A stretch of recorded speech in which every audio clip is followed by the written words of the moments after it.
नमस्कार किसान साथियों आज मैं एक लेमन ग्रास की फील्ड पर खड़ा हूँ। आज के वीडियो में बताऊंगा कि लेमन ग्रास कैसे लगाया जाता है, इसका लगाने का क्या क्या फायदा है। के लिए आज मैं बेल्हा माई फार्मर्स प्रोड्यूसर कंपनी लिमिटेड में आया हूँ। साथियों, यहाँ के चेयरमैन अभय सिंह सर है हमारे साथ। सर के द्वारा हम जानेंगे कि लेमन ग्रास की खेती कैसे होती है और इससे क्या क्या फायदे होते हैं। सर नमस्कार। नमस्ते सर, सबसे पहले आप अपना परिचय बता दीजिए। मेरा नाम अभय सिंह है। मैं बेल्हा माई फार्मर प्रोड्यूसर कंपनी लिमिटेड में चेयरमैन हूँ। और ये लेमन ग्रास का जो पौधा आप देख रहे हैं ये गवर्नमेंट ऑफ उत्तर प्रदेश के द्वारा ये लगाया गया है। और इसे हमारे जो लास्ट डीएम थे श्रीवास्तव सर, ये श्रीवास्तव सर के इनिशिएटिव में ये पौधे लगाए गए हैं। और पूरे प्रतापगढ़ में ये इकलौता जगह है जहाँ पे हम लोगों ने टेस्ट किया लेमन ग्रास को 1 एकड़ में। ये 1 एकड़ का खेत है जहाँ पे हम लोगों ने टेस्ट किया है इस पौधे को। और अभी तक देखने के बाद लग रहा है कि यहाँ के लिए, जलवायु के लिए ये एकदम ऐप है, क्योंकि हमें कहीं भी कोई तरह की खाद का उपयोग करना नहीं पड़ा। और जुताई के बाद हम लोगों ने रोपाई की इसके पौधे की। और आज देखिए आपके सामने पौधा है, बड़े आराम से 6 महीना पुराना पौधा है ये। सबसे पहले हम शुरू करते हैं, लेमन ग्रास आखिर है क्या? देखिए लेमन ग्रास ये एक ये जो है ये आती है औषधीय खेती में। और ये सीमैप है, central institute for medicinal plant, Kukrail, यहाँ पे लखनऊ में। और ये जो प्रजाति है ये सिम कृष्णा की प्रजाति है। और वहाँ पे ऐसी 2-3 प्रजाति वो लोग डेवलप करके रखे हैं, जैसे सिम कृष्णा हो गया, सिम कृष्णा 1 हो गया, फिर सिम शिखर हो गया। तो ये सारी कुछ उन्नत वैरायटी है लेमन ग्रास की। सर, इसका उपयोग कहाँ कहाँ पर होता है? इसका उपयोग आपका कॉस्मेटिक इंडस्ट्री में है, इसका एग्रीकल्चर में है, बेकरी इंडस्ट्री में है, इसका होटल्स में है। उसके बाद FMCG जो हिंदुस्तान यूनिलीवर हो गया, ITC हो गया, टाटा हो गए, जो हमारे इतने बड़े चेन है FMCG के, वो लोग इसकी खपत बहुत ज़्यादा लेते हैं। उनके फैक्ट्री में इसकी यूज़ बहुत ज़्यादा होती है, क्योंकि उनके पास डिफरेंट प्रोडक्ट हैं। अच्छा, एक और है, जितने भी ये एक्स हैं, निविया है, डिओड्रेंट जो हम लोग आज के डेट में यूज़ करते हैं, लेमन फ्लेवर वाला, वो सब इसी से बनता है। तो आज के डेट में जितना ज़्यादा यंगस्टर्स हैं इंडिया में, वो सब लोग कॉस्मेटिक की तरफ, परफ्यूम की तरफ, अच्छे खाने की तरफ बढ़ रहे हैं। तो इसमें इसकी डिमांड बहुत बढ़ गई है। सर, यहाँ पर मैं जानना चाहूँगा, इसे 1 एकड़ लगाया जाए लेमन ग्रास, इसमें तेल भी निकाला जाता है, हमने सुना है सूखा पौधा भी बिकता है, तो इनकम कितनी हो जाती है? देखिए अलग अलग बताइए। देखिए, अभी जैसे हम लोग का जो उद्देश्य है प्रतापगढ़ में लगाने का, हम लोग इसको अपने मेन फील्ड में नहीं लेके आ रहे हैं। मीन्स जिस पे हम खेती करते हैं, गेहूं, धान, सरसों, उड़द, चना, हम लोग उसमें नहीं लेके आ रहे हैं, बल्कि हम लोग लेमन ग्रास को लगाने जा रहे हैं भीठे पे, ऊसर बंजर पे, क्योंकि ये प्रोडक्ट ऊसर बंजर में बहुत अच्छा होता है। तो मेन फील्ड को हम लोग इंगेज नहीं कर रहे हैं इस पौधे के लिए। हम लोग ऊसर बंजर को उपयोग कर रहे हैं। और नदी का जो पठार एरिया है, नदी का जो किनारा है, जहाँ पे रेगुलरली मिट्टी बहुत खराब होती है, ये वहाँ के लिए है। तो किसान जिनके पास बाग है, जहाँ पे कुछ कर नहीं पा रहे, जहाँ से कोई इनकम नहीं निकलती, हम लोग चाहते हैं कि ये पौधे को हम लोग वहाँ पे इंसर्ट करें, तो वहाँ से किसान को कुछ इनकम आना शुरू हो जाएगा। और जहाँ तक आपकी बात थी वो इनकम के लिए 1 एकड़ में, तो अभी ये पौधा लगा है भैया, ये मेरा पौधा है 7 महीना पुराना है, 6 महीना अभी पूरा हुआ इसको। और अभी तक मैं खुद भी इसे बेचा नहीं हूँ। तो एक बार मैं इसका तेल निकालूं, इसका बायोमास काटूं, क्योंकि जो ट्रेनिंग मुझे सीमैप ने दी, central institute for medicinal plant Lucknow, उसमें से उन लोगों ने कहा कि पूरे साल में आपको 100 से 120 लीटर तेल निकल जाएगा। और इसका एवरेज तेल का वही पिपरमेंट की तरह होता है, 1000, 1200, 1500 इतने में ये डाइवर्सिफाई होता है, ऊपर नीचे होता है। तो अगर हम लोग को 1500 रुपये, 1200 रुपये भी पकड़ ले, अगर लीटर हम लोग पकड़ ले एवरेज, तो 1,20,000 रुपये का करीब इनकम है 1 एकड़ से। लेकिन ये है जो हम लोगों को पढ़ाया गया है, प्रैक्टिकली मुझे इसे निकाल के देखना है कि वो 100 लीटर पे पहुंचा कि नहीं जी। कितने लीटर पे पहुंचा जी।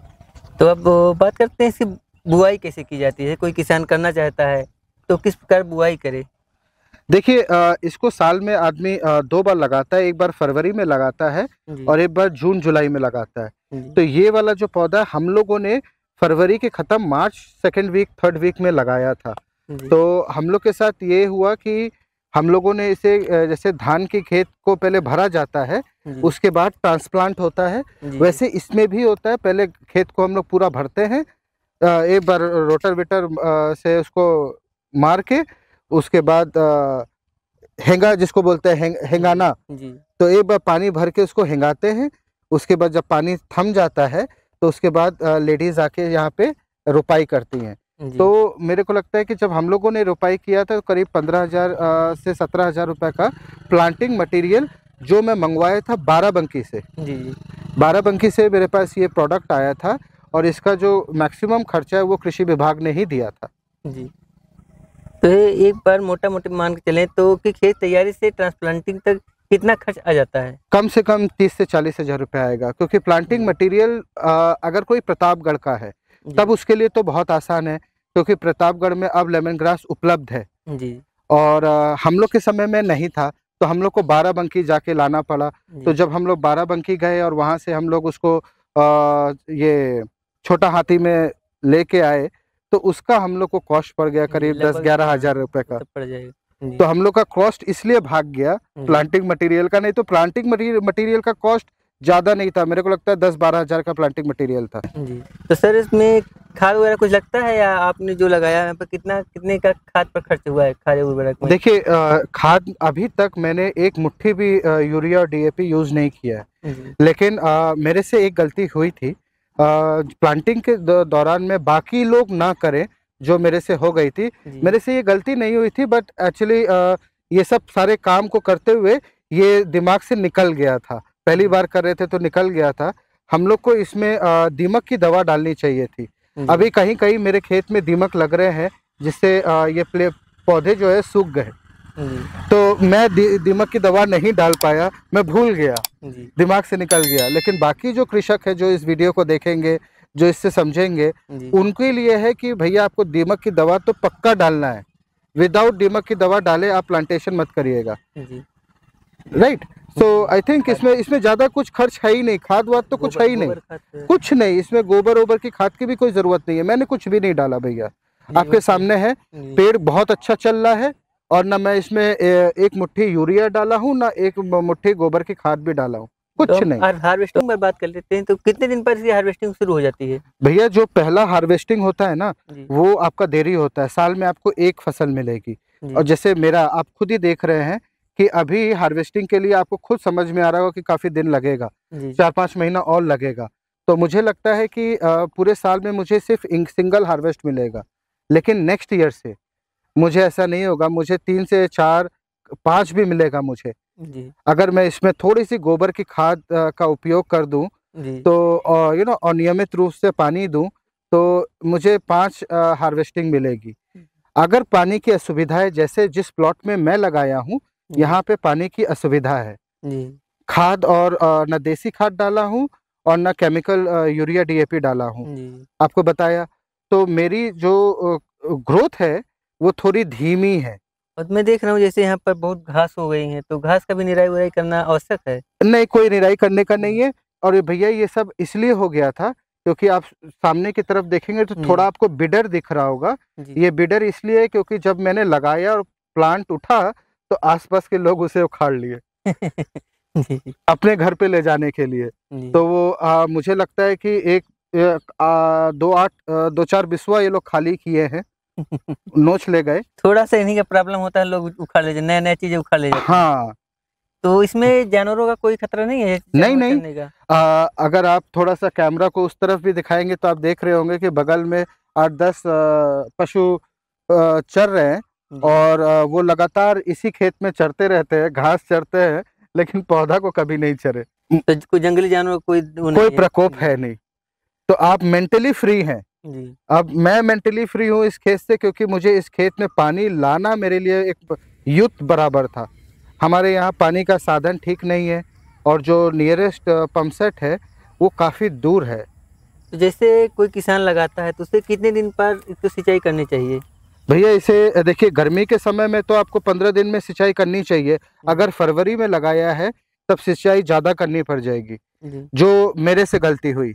अगर मैं जुलाई में लगाया होता तो मानसून आ गया होता, जी।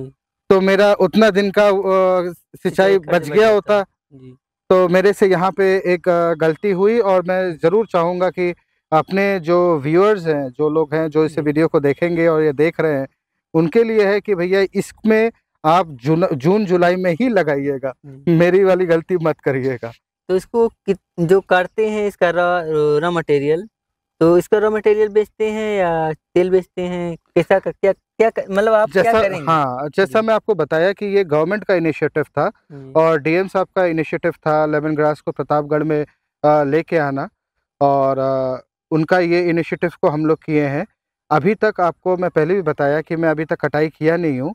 जो मैं सीमैप से पढ़ के आया हूँ जी। उसके मुताबिक ये है कि जब ये इसकी कटाई करूँगा, इस साल में एक बार, पहला साल में एक बार होगा, तो उसमें करीब-करीब मुझे 1 एकड़ में 10 से 12 टन का बायोमास निकलेगा। जी। और वो बायोमास मेरे पास 2 ऑप्शन है।